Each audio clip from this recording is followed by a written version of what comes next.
Hello there guys, it's me Unstable Voltage. Welcome to Humankind. If you're not aware of what Humankind is, it is a new 4X strategy game from Amplitude Studios. Those are the guys behind the Endless series of games, so Endless Legend and Endless Space, also Endless Dungeons, although that wasn't really a 4X game. It's published by Sega.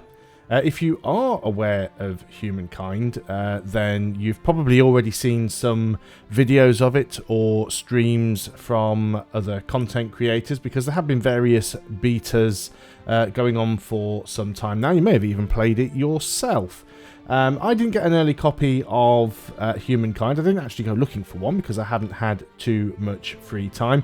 But it is something that's been on my radar for a while and something that I really wanted to play, hoping that it might even be a contender for Civilization. If you've seen anything of Humankind, you will notice that it does look very similar to Endless Legend. I mean, it's not surprising, it is made by the same people. But I don't know if that's where the similarities end or if it feels very similar, because even watching other people stream it, it's very, very difficult to understand exactly what is going on, and I never put a huge amount of hours into Endless Legend either. So what I intend to do in this series is play through the game as a noob, go in via the tutorial, learn the ropes, and bring you guys along with me, and hopefully give you an idea of how the game plays, and also learn the game for myself and work my way up to get to a point where I can beat the game on higher difficulty levels. There's a couple of things that I really like about this game already. First of all, you can create your own avatar here. One thing you might be aware of, those of you who have been following the game, is that during the last few months, the developers have actually added several YouTube personalities and streamers into the game, and you could actually get access to avatars, their avatars, via watching their streams. I know my friend Marbazir is in there, Quill18, I think Simon from the Yogscast, Burt Black is in there as well. So you can actually create your own avatars, and you can even set, if we go into profile, you can even set an AI persona for your particular avatar and share it with other people, so they can play with you as an enemy in their games, which I think is really, really nice. So I'm going to be going in here, just going to quickly look in settings, because under gameplay I've got the tutorial enabled, and there are two options for tutorial. There's beginner, which is if this is your first 4X game. Well, I've got like 1,000 hours in Civilization all told, so I probably don't need that on. But this is advanced, so for strategy players who already have a grasp of basic concepts, but obviously haven't got experience with this particular title. So that is what I am going in for here. So let's go into play. We want to do a new game. So I don't want to spend too much time messing around with settings and things like that. So this is just going to be a normal 6 competitors AI game. And I think I'm just going to leave, for the time being, everything else set to standard. So these are all the basic default settings. I haven't been into the game and done anything at all. So far, all I've done is adjust my graphics resolution, sound volume levels, and create my avatar. That is it. Haven't played a single turn. So in we go.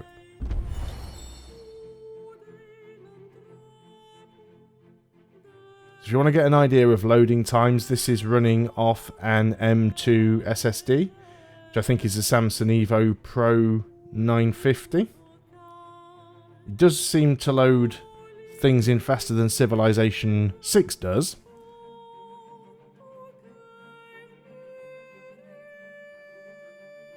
Normally I will cut loading screens and loading times out, but I figure if this is the first video, and this might be a game that people are interested in, you might be interested to see how long it takes to load. I think the full install size was about 30 gigabytes, just under.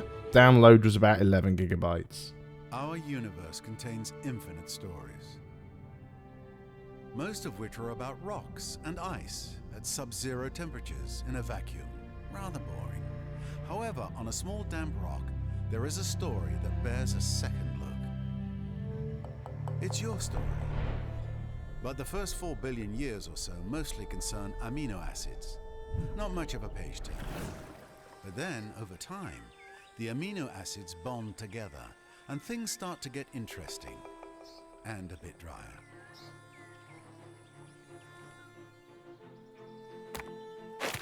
A certain subspecies of hominid discovers that you can do more with a sharp rock than annoy your little brother. Tools and weapons are invented. The hominids begin to cooperate. Fire becomes a servant rather than an unpredictable force of nature. They learn to tan the skins of animals for clothing. They learn ways to record and probably exaggerate their adventures.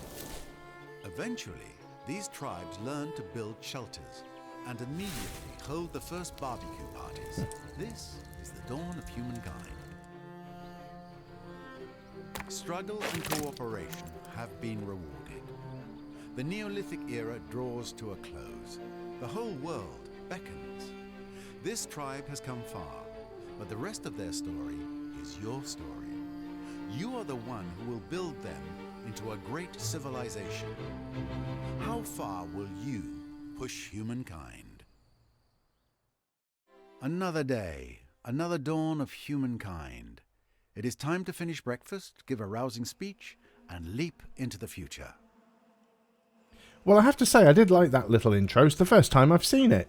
Got a good quality voiceover, some nice animation there, good humour to the script. I actually really like what they've done with that. So here we are. This is my first foray into Humankind. Neolithic goal. Your first objective is to survive the Neolithic era and earn your first era star. Era stars measure your achievements in the game. We will cover them in more detail soon.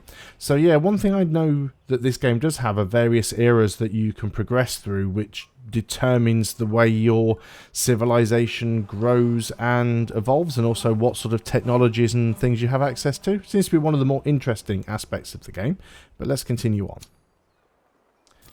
So this is our first unit here.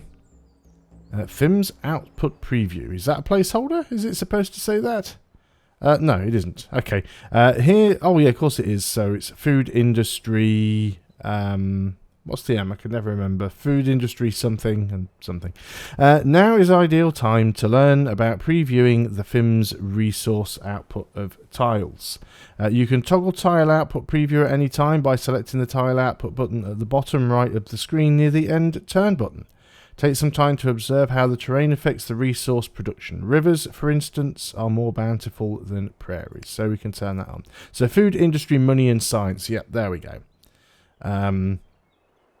I remember like Endless Space had dust instead. But again, you'll notice even the icons, if you're familiar with Endless Space or you're familiar with Endless Legend, they're even using the same icons for food industry and money and everything. It's very, very similar there. So let's zoom in a little bit so we can see what we can see. So we've got some tiles around us.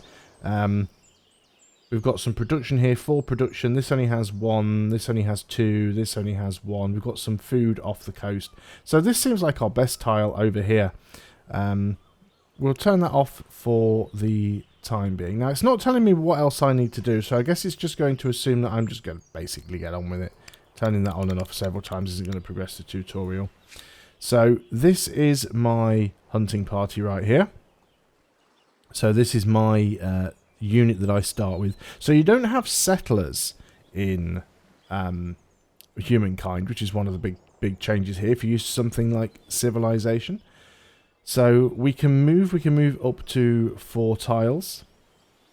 Select one or several units to display more detailed details and available unit actions, because you can have multiple units within a little army here. But yeah, we don't have a second one yet because we don't have the food.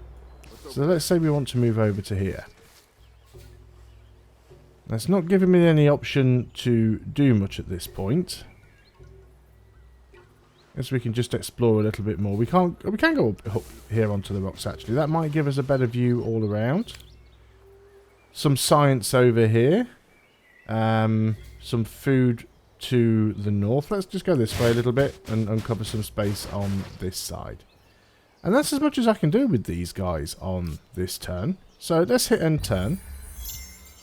See if the tutorial is going to give me any other useful information. At the moment, it hasn't given me anything at all. Here we go. How to gain era stars. There are 3 ways to gain your first era star. Either increase your population, gather science from science curiosities, or hunt down wild animals. In order to gain units and increase your population, gather food through hunting wild animals and foraging food curiosities. Counters measure your progress in the Empire banner in the upper left corner of the screen. Hover over them to get more details. So that's our growth star. Have 5 population and or units within your empire. Era stars unlocked this turn would grant 100, whatever that icon is for. Knowledge star, discover curiosities. To acquire 10 science. This will also unlock a Neolithic legacy trait. And then finally, hunter star. Hunt a total of 5 animal units. Okay. So what do you want me to do next? I'm going to select this. There's nothing really here that I can do. So let's have a look and see what some of these other buttons are that we have. That's all of our military forces. This skips our turn. This tells them to hold a position. We can go around and get them to auto-explore. If we click on you, do we have abilities? There's transfer. There's disband. Special unit that gathers food for fighting and ransacking. So have I got to go over and get some food then? I'll say one thing so far. I'm not particularly impressed by the tutorial because it's not really telling me what I need to be doing at this stage. But let's go and head over towards this food. Discoveries can be made by the first army coming here. We can reach it, so let's go and get there. Full bellies and healthy children. I see where this is going. Curiosity collected. You have found a curiosity. Wild berries providing 5 food on hunting party. So here we go. You see, we're actually building up the number of units here. So I feel like a lot of this at the moment is me trying to guess what's going on, which I guess is fair. I mean, this is an advanced tutorial and it does expect that I know certain things about strategy games. I've always had mixed feelings on these types of tutorials because I find that if you're waiting for the player to do something before you tell them about it, there might be aspects of the game the player never discovers because they don't click on something unless you draw their attention to it. I can't move any further on this turn anyway, so let's hit the end turn button. The turn's moving pretty quickly because the AI is not really doing anything. So this one's flashing. This is dry grass. Does that mean it's another curiosity? Well, let's go over there. Do it. So terrain doesn't appear to affect our movement. So there we go. It's another curiosity with 5 more food. So this is almost popped now. So I guess we're just sort of searching around at the moment. Do you have movement remaining? You do. Not sure there's anything else that you can do. If I stop on a food tile, not a lot happens. And we are ready again. So this should be working its way. Yeah, our population isn't up yet because we don't have this. This one hasn't grown. So if I'm standing on a tile that says it's food, can I do anything with it? Doesn't appear that I can. Okay, let's work our way over to this, which is like a resource. That's copper. So this is a world deed accomplished. You have achieved the following deed. Be the first to discover Lake Baikal. Okay. So acknowledge that. Natural wonder. This is a natural wonder. Where is the actual wonder itself? Can't see where it is. Is it up there? This is it here. There we go. This is a natural wonder, a unique and natural element. There are several natural wonders, all different. Each time your empire discovers a natural wonder, it will gain some science. If your empire is the first to discover it, some fame will be awarded too. Okay, so now I know what that icon is. That icon is fame. Okay, understood. Legend has it, the lake's waters came after the people's prayers were answered following a great fire-starting earthquake. Cool. Fame rewards the deeds of your tribe as tales of their accomplishments echo through the wilderness. In the Neolithic era, gain fame by discovering natural wonders or earn one of 3 possible stars: population, science, and hunting. Earn as much fame as possible to leave your mark on history and win the game. We will cover fame in more detail when you reach the ancient era. Understood. Maybe it's at this stage of the game where I can't settle a city because I'm a nomadic tribe. As it says here, nomad. So we're a special unit that gathers food.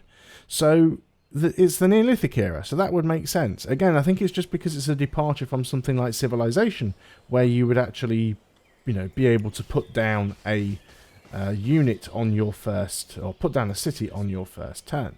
Can't move very fast through here, I guess, because I'm in the forest. Need to go and find more food or wild animals or something like that. So let's continue on. So what's this white outline over here? Is this a different province or something? Well, we've got a couple of things here. So let's move in. More wild berries, so that gives us another 5 food. Events. Events will occur during the game based on how you play and how you shape your empire. It's up to you to choose how to respond to these historical challenges. Carefully review the proposed choices and make the best possible decision for you and your people. Select here to see more about the event. Okay. Seed of an idea. Yesterday, the tribe came across a vast tract of wild grain, the stalks swaying in the breeze like the wind playing over golden waters. The ground down drain could feed the tribe twice over, but one of the tribe's elders had another idea. Instead of pounding the seeds into flour, she suggests planting half of them so the grasses may return next summer. It is a curious idea, at odds with nomadic life, but perhaps a harbinger of the future. What should we do? We can plant it.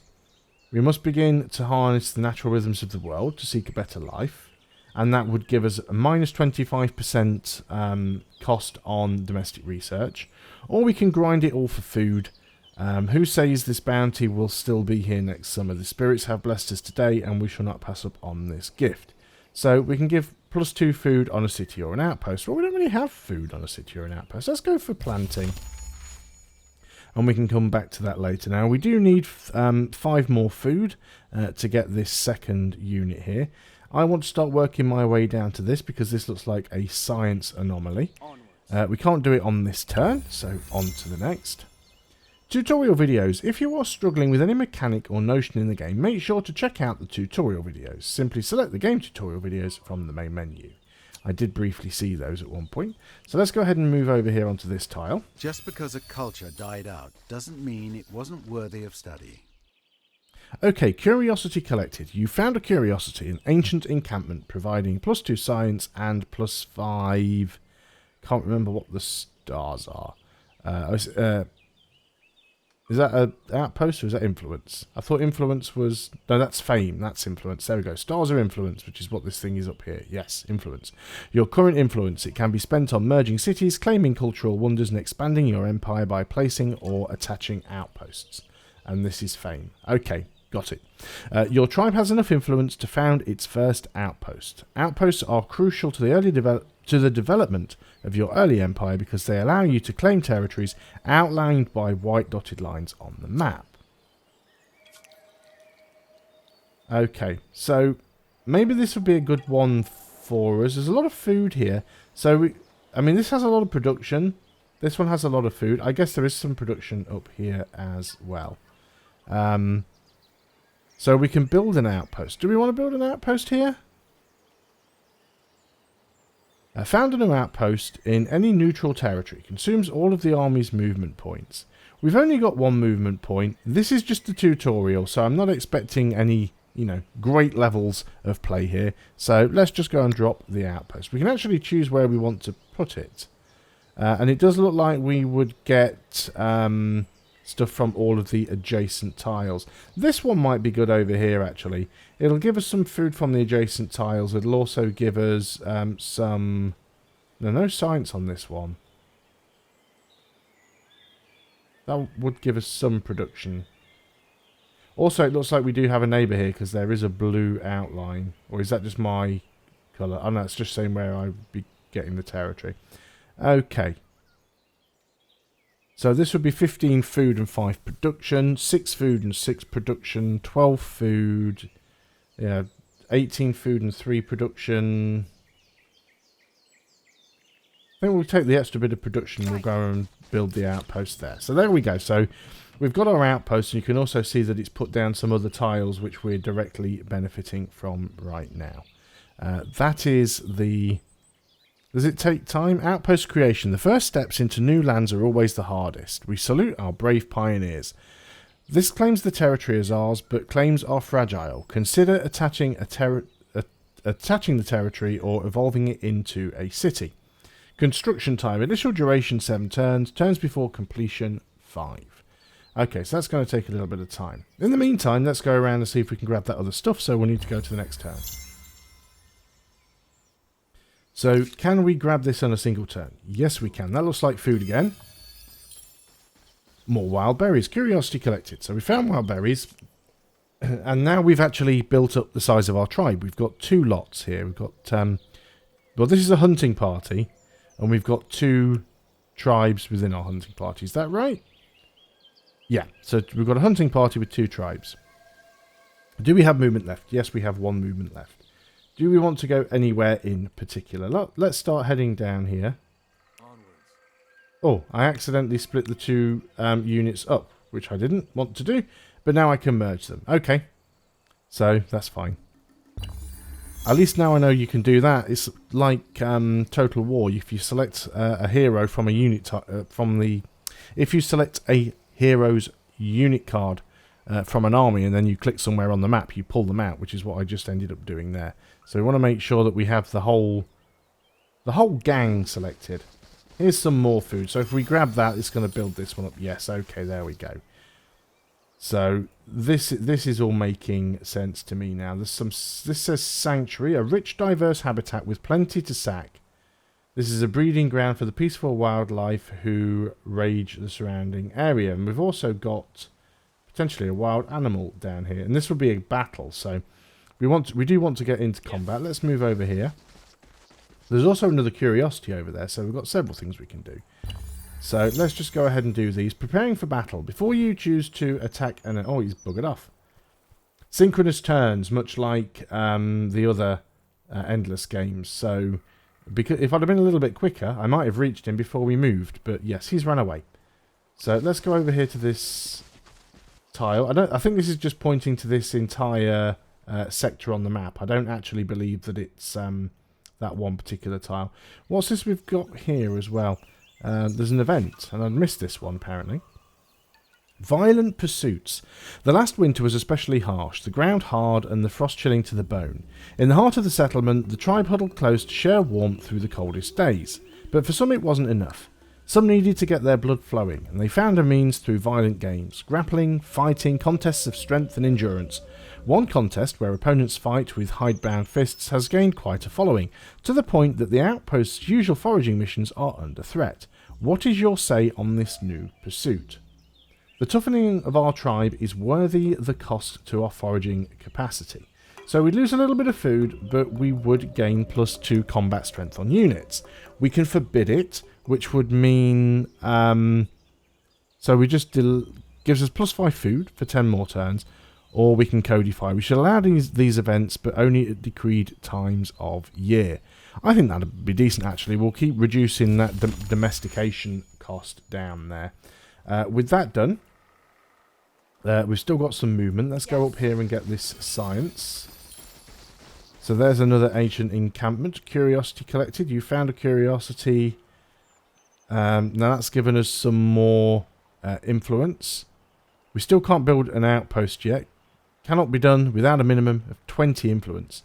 So I need 20 more influence to be able to build another outpost. We do have 1 movement left. Let's go and this way. Get up here. We might find something. There's a little diamond there. It's an unknown strategic resource. It's obviously a resource for something we haven't yet researched. Culture chosen. The Nomadic tribe reached the ancient era with the Mycenaeans. Okay, so is that one of our neighbours? I saw something over here. Oh, this is a big old elephant. Now then, preparing for battle. Before you choose to attack an army, wild animal or city, you can preview the balance of power between the 2 armies. In order to do so, select your attacking army and hover over the defending army. Hover slightly longer to preview the battle area and deploy zones. Okay, understood. So I'm hovering over here. Looks like I'm slightly stronger. It's a mammoth. It's a big old animal. Let's give it a go. No, I've got to right click to do the attacks. Right click. So we can do it manually. Our side is stronger overall. We can retreat, do it manually, or we can get an instant resolution. Prepare for your first battle. Victory will be yours if you eliminate all enemy units. Otherwise, the defender will win by default. So, much like in... we will do a manual battle. Much like in Endless Legend... the map sort of zooms out and you get this deployment phase. The coloured tiles represent the deployment zones of both armies within the larger battle area. Deployment is key to maximising the potential of your troops. You will progressively learn what parameters should be taken into account. For now, pay close attention to the elevation and attack range. Your attacks will always strike much harder if attacking from a higher position. So let's go ahead and move both of our units up to the ridge here. Deploying your troops. In order to move a unit to a different... yeah, we've just done that. If you select a tile with a unit on it, units will switch positions. When you are happy to... yep, that's fine. So we're going to end our deployment. A number of battle rounds is played every turn. The number of remaining turns and rounds can be found in the top panel. So round 3... so 3 rounds in 2 turns. Units are waiting for your orders. I'm going to end turn here and let him come to me. He's coming up, which is not great.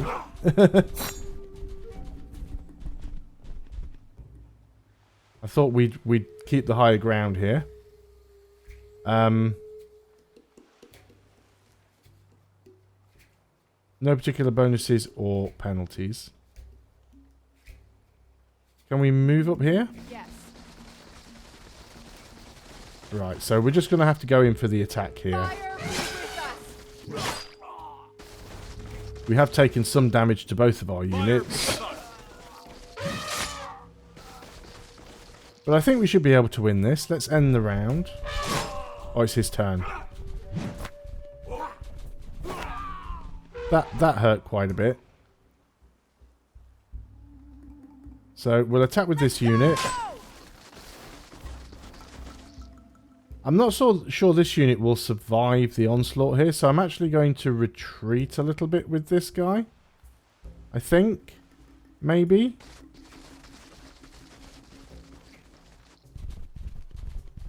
Yes, he didn't go after the weaker unit. That's kind of what I was banking on. So I think we should be able to finish it off on this turn. The battle round limit per turn has been reached. Understood. Right, so that took up 1 turn of the game. I suppose that makes sense if you're playing on like asynchronous turns. The battle will continue next turn, so now we have to hit end turn. Interesting. That's certainly different. And I've got an achievement. Toe in the water. Our city has gained 1 population, or our outpost has gained 1 population. So let's go in there for the attack. And it's down. So we took a bit of a beating there. So we lost 78% of our health and 18% of our combat strength.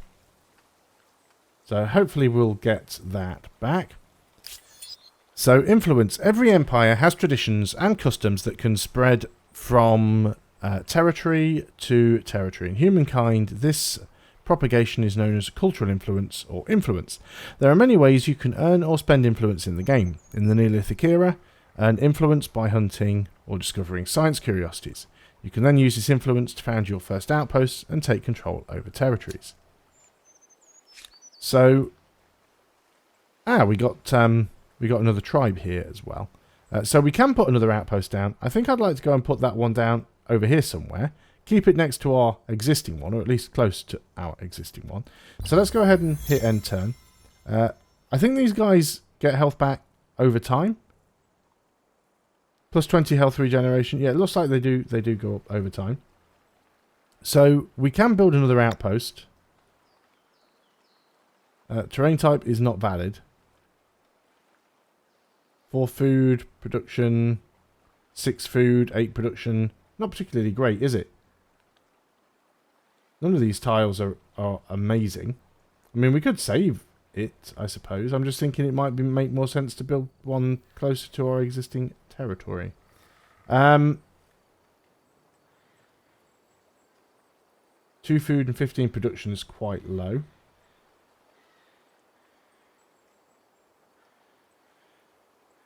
Four food and 10 production. Let's just go and put it there. There we go. That's that done. So we'll end that turn.